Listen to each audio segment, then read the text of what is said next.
بتائیے کہ ایک تو ذرا تھوڑا سا ریکولیکٹ بھی کریں ہمارے ویورز کے لیے کہ اس وقت آپ کے کیا تاثرات تھے، اور آج 15 ایئرز ڈاؤن دا لائن میں ان بچوں کی بھی انٹرویو سن رہا تھا جو بہت سی بچیاں یتیم ہو گئے، بہت سے بچے یتیم ہو گئے، اب وہ 17-18 سال کے ہیں، بہت مشکل ایک وقت تھا، کیا تاثرات ہیں آپ؟ بہت شکریہ انوار صاحب، اور بڑی تفصیل سے گفتگو کی جنرل افضل صاحب نے، اور بہت سے سوالات کے انہوں نے جوابات بھی دے دیے جو ہم بعد میں شاید جا کے اس کو ڈسکس بھی کرتے، لیکن یقینی طور پہ وہ بڑا مشکل وقت تھا 2005 8 اکتوبر کا، کیونکہ میں اسی وقت آیا صبح اور میں نے ٹیک اوور کی شفٹ، اور عین اسی وقت یعنی جو ہی میں بیٹھا اسٹوڈیوز کے اندر یہ واقعہ ہو گیا، زلزلہ آ گیا، اور اس کے بعد پھر مسلسل 12 گھنٹے تک ہم ٹرانسمیشن کرتے رہے اور صورتحال معلوم کرتے رہے۔ یہاں چونکہ ظاہر ہے زلزلے کی شدت اتنی شدید تھی، اس کی طاقت، اس کی انٹینسٹی اتنی زیادہ تھی کہ آپ کو معلوم ہے کہ جو نیٹ ورکس تھے وہ بھی کولیپس کر گئے، اور جہاں سے جس قسم کی انفارمیشن آ رہی تھی وہ یقینی طور پر بڑی تکلیف دہ انفارمیشن تھی، اور مجھے اب بھی یاد پڑتا ہے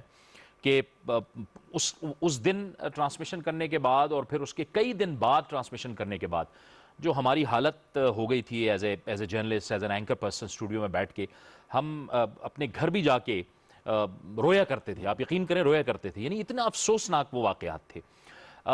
یقینی طور پر اس واقعے کے بعد جو ہماری قوم نے، پاکستانی بحیثیت قوم جو رسپونڈ کیا، جو ریئیکٹ کیا لوگوں نے، میں سمجھتا ہوں کہ وہ ہم سب کے لیے ایک بہت بڑی مثال ہے۔ پوری پاکستانی قوم اس سانحے کے بعد متحد ہوئی، اس میں کوئی سیاسی جماعت نہیں تھی، اس میں کوئی کسی قسم کا کوئی فرق نہیں تھا، کوئی اختلافی پہلو نہیں تھا، سب نے اکٹھا ہو کے لوگوں کی مدد کی، اور جو لوگ کرائسس کے اندر تھے، جو تکلیف کے اندر تھے، جیسے ابھی ہم بات کر رہے تھے کہ 70,000 سے زائد لوگ اس میں شہید ہوئے، 1,20,000 تک زخمی ہوئے، پھر 3.5 ملین تقریباً 35 لاکھ ڈسپلیس ہوئے، ان کے گھر چلے گئے، انفراسٹرکچر تباہ ہو گیا، سب کچھ ادھر ادھر ہو گیا، لیکن جو رسپانس تھا پاکستانی عوام کا وہ بہت زبردست تھا۔ پھر اس کے بعد ظاہر ہے کہ اس کے نتیجے میں یہ ادارے بنے، نیشنل ڈیزاسٹر مینجمنٹ اتھارٹی، ایرا بنی، بہت سے ادارے اور بنے، ایفرٹس جو ہیں وہ کوارڈینیٹڈ ہوئی، لیکن کہیں نہ کہیں غلطیاں ضرور رہیں، جن کی طرف ہم بعد میں بھی بات کریں گے اس میں، کیونکہ 15 سال کا جو عرصہ ہوتا ہے انوار صاحب وہ بہت طویل عرصہ ہے، ایک عشرے سے زائد، بلکہ ایگزیکٹلی، بالکل اس میں ایک حکومت گزری، پھر اس کے بعد پیپلز پارٹی کی حکومت آئی، پھر اس کے بعد مسلم لیگ نون کی حکومت آئی، اب پی ٹی آئی کی ہے، اب پی ٹی آئی کی حکومت ہے، لیکن جیسے جنرل صاحب فرما رہے تھے کہ اگر کچھ ترجیحات کا تعین کر لیا جاتا تو میرے خیال میں اب صورتحال بہت بہتر ہوتی بمقابل آج کی صورتحال کے، کہ آج بھی بالا کوٹ کے اندر لوگ آئے اور انہوں نے وہ کیا، لیکن مجموعی طور پر میں سمجھتا ہوں کہ اس وقت تمام کے تمام آپ لوگ بھی فیلڈ میں تھے، ہم لوگ بھی فیلڈ میں تھے، سب لوگ موجود تھے، اپنی اپنی ذمہ داری ادا کر رہے تھے، اور پھر اس کے ساتھ ساتھ ہم نے یہ بھی دیکھا کہ جو چیزیں جو کرائسس کے اندر جو اتنا بڑا سانحہ ہوتا ہے، اور بحیثیت صحافی ہماری مجبوری ہوتی ہے کچھ چیزیں دکھانا، اور کچھ چیزیں ایتھکس کے خلاف ہوتی ہیں نہ دکھانا، میرے خیال میں اس میں بھی بہت احتیاط کی گئی، تو میں سمجھتا ہوں کہ مجموعی طور پر میڈیا نے بھی بہت چند ایگزامپلز کو ہٹا کے بالکل ایگزیکٹلی، جی بالکل ایگزیکٹلی، ذرا مشکل مرحلہ تھا، لیکن آپ ویل سیڈ۔ میں محسوس صاحب آپ سے جاننا چاہوں گا، ظاہر بات ہے جنرل صاحب سے بھی ہم نے بات کی، انہوں نے ایک اوور آل ہمیں بتایا این ڈی ایم اے کا جو رول ہے، اور انہوں نے کہا we are better prepared, university بن رہی ہے، N D M A force کی بات ہو رہی ہے، اب تو ظاہر بات ہے اب تو کراچی کے جو گندے نالے ہیں وہ بھی این ڈی ایم اے کو ٹاسک ملا ہوا ہے، مطلب آپ اوور سٹریچ تو نہیں ہے این ڈی ایم اے، جو آپ کی کیپیسٹی ہے، جتنے آپ کو ملٹی ٹاسکنگ آپ کر رہے ہیں، ٹڈی دل ہے، اس کے علاوہ کووڈ ہے، اب کراچی کے نالوں کا ایشو ہے، پھر جو آپ کا اصل مین ایشو ہے ڈیزاسٹر، پاکستان کی پوری میپنگ کرنا، سیزمک زونز کو تلاش کرنا، پھر پاکستان میں اور کس قسم کے خطرات ہیں، کیونکہ ہمیں تو یہ بتایا جاتا ہے کہ موسمیاتی تبدیلی سے متاثر ہونے والے ممالک میں پاکستان شروع کے 5 ممالک میں اس کا شمار ہوتا ہے۔ یور ٹیک سر، کیونکہ آپ رسک ریڈکشن کے ممبر ہیں ڈیزاسٹر مینجمنٹ۔ آپ نے بالکل وجہ فرمایا کہ این ڈی ایم اے 2005 کے زلزلے سے جو ہم نے سبق سیکھا، اس کے بعد ہم نے یہ طے کیا کہ پاکستان میں چونکہ ڈیزاسٹر مینجمنٹ کو کمپریہنسولی ڈیل کرنے کے لیے کوئی انسٹیٹیوشنل سٹرکچرز نہیں ہے، سب سے پہلے ایکٹ بنا، اس کے تحت نیشنل لیول پہ national Disaster Management authority, provincial disaster management authorities اور ڈسٹرکٹ ڈیزاسٹر مینجمنٹ اتھارٹیز بنی، تاکہ یہ complete spectrum of disaster management کو ڈیل کر سکیں، اور آل کائنڈز آف ڈیزاسٹرز کو، جن میں ہیومن انڈیوسڈ اور قدرتی آفات سب کا ہے۔ اور آپ نے